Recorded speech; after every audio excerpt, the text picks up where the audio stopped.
விநாயகர் சதுர்த்தி எப்போது? பூஜை நேரம் எது? நைவேத்திய வழிபாடு செய்வது எப்படி? ஆவணி மாத வளர்பிறை சதுர்த்தியான விநாயகர் சதுர்த்தி ஆகஸ்ட் 27ஆம் தேதி புதன்கிழமை அன்று வருகிறது.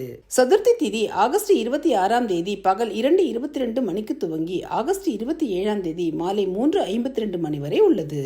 விநாயகரை வீட்டில் எழுந்தருள செய்து அவரை மகிழ்விக்கும் விதமான நைவேத்தியங்கள் படைத்து மனதார பூஜைகள் செய்து வழிபடுவதால் அவரின் அருளை முழுவதுமாக பெற முடியும். இதனால் வாழ்க்கையில் இருக்கும் தடைகள், துன்பங்கள் அனைத்தும் நீங்கும். விநாயகர் சிலை கிழக்கு முகமாக நோக்கி இருக்கும்படி வைக்க வேண்டும். அன்றைய தினம் விநாயகருக்கு உகந்த தும்பைப்பூ, செம்பருத்திப்பூ, சங்குப்பூ, எருக்கம்பூ மற்றும் அருகம்புல் ஆகியவற்றை படைக்க வேண்டும். விநாயகருக்கு உகந்த பிரசாதங்களில் மிகவும் முக்கியமானது கொழுக்கட்டை. இது தவிர மோதகம், லட்டு, அப்பம், பொரி, கடலை, சுண்டல், பழங்கள், வெல்லம், வெள்ளை அவல், நெய், வெற்றிலைப்பாக்கு ஆகியவற்றில் எது முடியுமோ அவற்றை நைவேத்தியமாக படைத்து வழிபட வேண்டும்.